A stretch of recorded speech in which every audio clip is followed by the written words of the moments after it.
Welcome at a new episode of Rick's Europe. Currently, the Democratic Convention is taking place. Of course, Biden is saying his bye-bye, and the convention so far has not been as peacefully as the Republican one.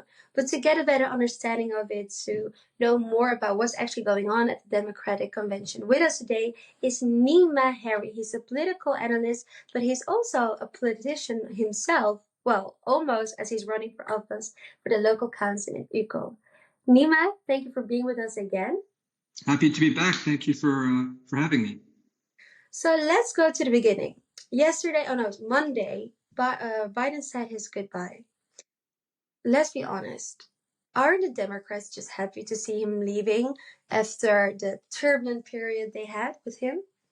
So maybe the relief would be not the right word. I would say more of it's a bittersweet feeling. So on the one hand, there is a sense of relief that there's no more chaos. There is some clarity in the sense of how the Democratic Party is going to move forward. I think that there's still a lot of people who were quite confident with Biden as a candidate and wanted him to stay as a candidate, given that it was a secure choice for them.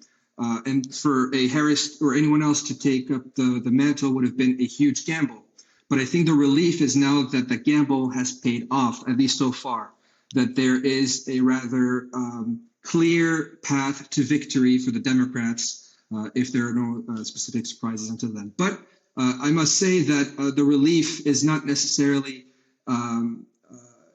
legitimate if you want to look at Biden's record. I think that many people all across the board agree that Biden's record was exceptional, and so he passed two important bipartisan bills, revived the manufacturing industry in the states, created a lot of jobs through the American Rescue Plan. So there's definitely a lot of support for his record, but it's true that maybe there are some Democrats that are relieved for Biden to not continue for a second term. Because, of course, Biden also reflected himself on his period that he was in office. And he said one of the best things that he has done is actually to form a government that is more reflective of the population, including having a Black or Asian woman as being the vice president, possibly the future president of the United States. Now, in all honesty, I think we should look at quality instead of quantity. So it doesn't matter what color she is or her sex. It's about the fact that what did she do in her 4 years as vice president? And a lot of critique has been that she has done barely anything, if not even worse in the situation at the border, increasing illegal immigration. Would you say that this critique has been legitimate? Well, so the term it has now been coined as the DEI hire DEI candidate, the diversity, equity, and inclusion candidate, right? That's what we call candidates that have been accepted or put forward through not through merit, but through other sort of a sort of affirmative action. Now, I would argue that J.D. Vance, the VP of Trump, the VP candidate on Trump's ticket, is also sort of DEI candidate as well, because he is the first candidate, first off, as a side note, that has a beard for the past 100 years. No VP candidate has ever had a facial hair, for as a candidate. But the second thing is that he's also an outsider because he's coming from a working class background. He came from a poor background, and he's a self-proclaimed hillbilly. So he's also someone who was chosen not by merit because he has no experience. There's no way to prove what he did, but by the fact of his identity.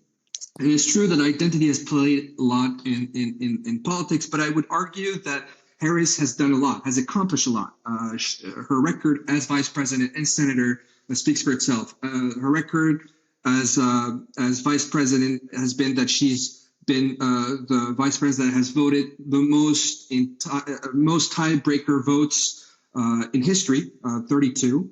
So she has been very consequential in being able to move forward crucial bipartisan bills. For example, one of them was the Inflation Reduction Act. So her record has been good. It's true that there has been criticism as well.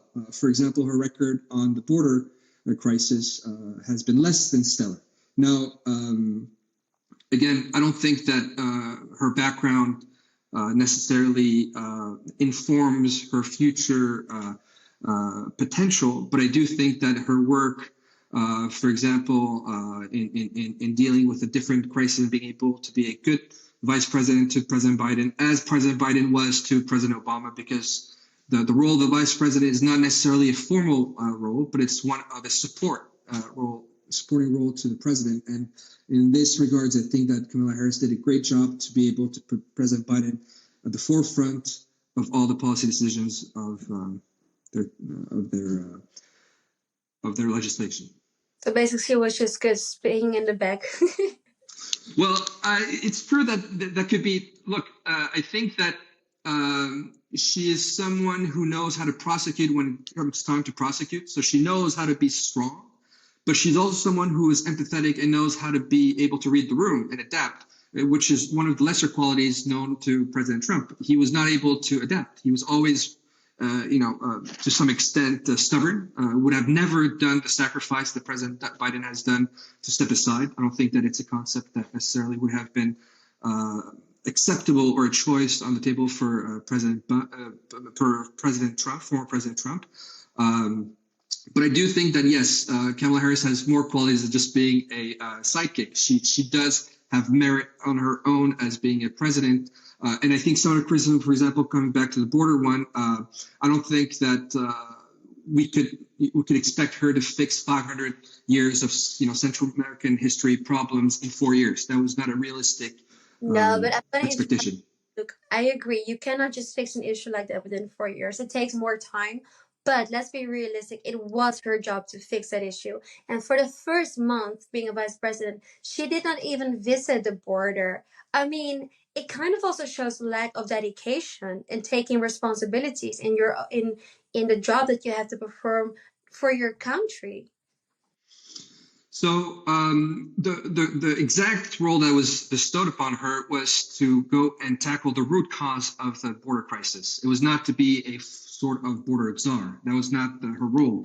There are other agencies and ministries that deal with that.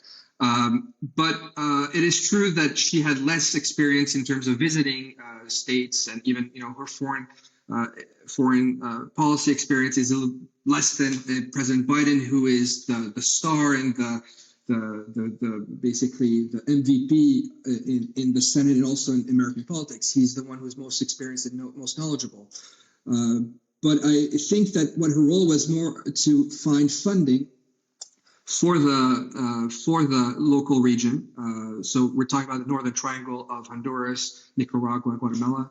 And in that regard, she did. So she was more in the back channels, calling the CEOs, trying to find funding to be able to invest private sector money and inject it into that sector. But it's true that it was not as on par of what was expected from her, given the expectations from President Biden.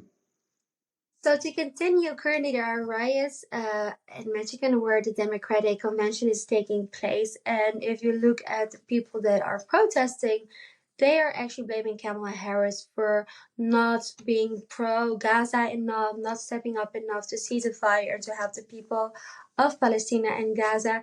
And they actually say that they will not vote for Kamala Harris. Do you think this will impact her campaign and maybe even the outcome of the elections? Well, I actually think that this sort of stance, the pro-Gaza, anti-Israel stance, was what led to the demise of President Biden, actually, because he was so pro-Israel, was so supportive of the country that even the Democrats, a large portion of the Democrats, got turned off. They said that enough is enough, and that's why they were willing to go with the premise of having President Biden step aside as a candidate. Now, to have the same criticism towards Vice President Kamala Harris, I think is unfair because she is actually much more pro-Gaza than either the candidates, the ex-former President Trump or J.D. Vance, or either President Biden. So regarding all the possible options, she's the most pro-Gaza out of all the candidates. It's true she has a husband who is Jewish, but I think that her actions speak louder than words. She boycotted the speech, Netanyahu's speech in front of the Congress has been very critical of the intelligence of actions and during the Gaza conflict, and has supported ceasefire negotiations. So I think that the riots and all these sort of protests against Kamala Harris are not constructive. They're a distraction. Yes, they could have an impact on the elections if the Gaza question is not resolved in the next couple of weeks. So there is a potential, but it's not so promising, and it could have an impact. Moving on to the last question is that during the convention, Kamala also presented her economic policy, and it drew a lot of criticism because of the long-term impact on the national debt, because apparently her proposals would increase the national debt up to 190% almost of the GDP by 2059. Are her plans viable? Look, it's an excellent question. It's a fair question, and I think that Harris's plan is not perfect, but it's definitely better than Trump's so far as what he has presented. Because if you look at the record for Trump's record and the Republicans' record before President Biden, the deficit actually increased by up to $7 trillion. So, and it actually increased up to it was the third highest rise of any American president after President Bush and Lincoln. President Bush had started two wars, and Abraham Lincoln had a civil war. President Trump did not have a war. It's true there was a pandemic, but the policies that he'd introduced to cut down the taxes and increase expenditure created a growth spurt that suddenly, with the pandemic, created a catastrophe in terms of the debt crisis, in terms of a debt. But what does Kamala Harris concretely propose? It's true that it's more of a populist economic plan. It's not traditional. It does speak to the voters. It's more of a campaign promise rather than a clear economic proposal. It is geared towards the working, ordinary Americans.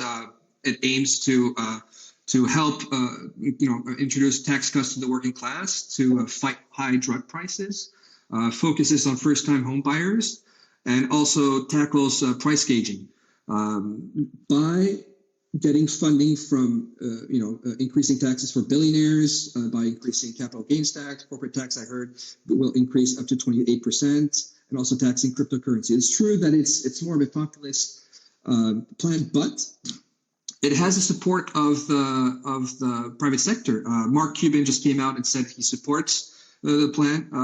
800 venture capitalists have supported the plan. They're in favor of a plan because they don't see any other viable plan from Trump. Trump's plan, if it goes forward, will create a lot of catastrophe because he's not introducing any ways of increasing revenue except for increasing tariffs. I don't see any other ways that he's going to bring revenue. And to fix the national debt, you're going to need to find $50 trillion.